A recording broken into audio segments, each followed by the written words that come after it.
quand un gouvernement a affaire à la Troïka, en général, il a perdu sa souveraineté. D'accord? Pour commencer. Alors, ceci étant, ce n'est pas absolument vrai qu'il n'a aucune marge de manœuvre. C'est-à-dire que le gouvernement grec, je vais prendre un cas, où le gouvernement grec a effectivement réagi à la pression de la Troïka qu'il avait trouvée inadmissible.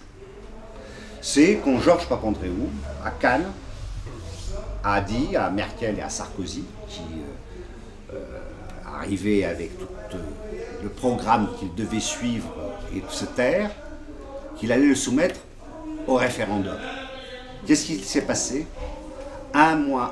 Une semaine après, il était assassiné politiquement. Il n'existait plus. Terminé. Hein? Pourtant, ce n'est pas la plus grosse connerie qu'il ait pu.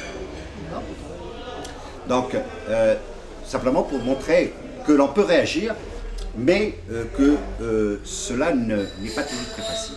Moi, en ce qui concerne le gouvernement grec, mon opinion est faite que le gouvernement actuel, qui n'a fait quasiment rien en matière de fraude fiscale, en matière d'évasion fiscale et en matière de corruption, est un gouvernement qui, encore moins que n'importe quel autre, peut résister. Parce que s'il faisait quelque chose à la Papandréou, il est sûr de mourir la semaine d'après parce qu'on sortirait 50 scandales bien documentés dont les partenaires européens sont au courant et qui simplement ne sont pas sortis et qui sont connus. Simplement, il y a l'argent qui est dans certaines banques, l'argent qui a été donné pour les armes, l'armement, qui constitue des sommes assez considérables, qui ont beaucoup contribué d'ailleurs au déficit de la Grèce, parce que moi je peux vous expliquer pourquoi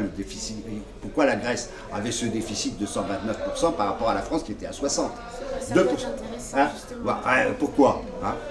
Pourquoi? Parce que la Grèce se trouve à la frontière avec la Turquie. La Grèce, en entrant dans l'Union européenne, espérait une seule chose simple, qu'elle a demandé à plusieurs reprises: la garantie de ses frontières par l'Union européenne. On lui a systématiquement refusé. Quelle raison? La garantie, ça veut dire le financement par la communauté européenne.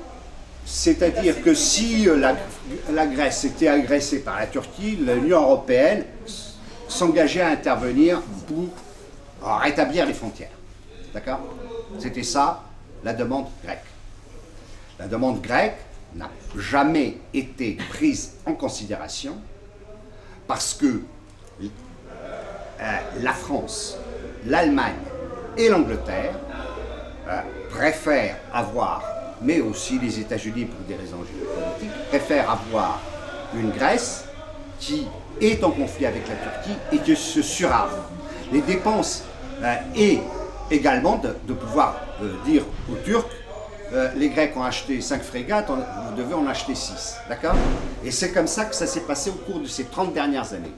Résultat des courses, la Grèce a dépensé jusqu'en 2009 4% de son PIB en dépenses militaires. La moyenne européenne est à moins de 2. Hein?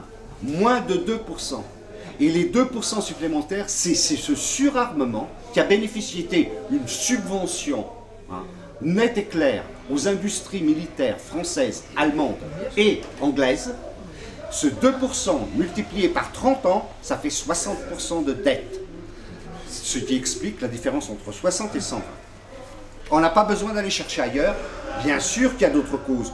Bien sûr que la Grèce était très mal gérée. Bien sûr que l'État était inefficace. Bien sûr qu'il y avait de la fraude fiscale. Toutes ces autres causes sont celles-là qu'on en parle et qu'on les éradique. Mais le problème fondamental de l'endettement de la Grèce, c'est qu'il y a eu une option qui a été prise qui a fait que ce pays a dépensé plus qu'il ne pouvait parce qu'il avait des partenaires puissants qui ont tiré avantage. Une des conditions qui a été posée pour que la Grèce puisse obtenir le financement pour rendre l'argent qu'elle devait aux banques allemandes et françaises, ça a été qu'elle confirme ses commandes de ces sous-marins, et pour la France c'était des frégates, je sais pas quoi. Sans cela, on n'avançait pas plus loin.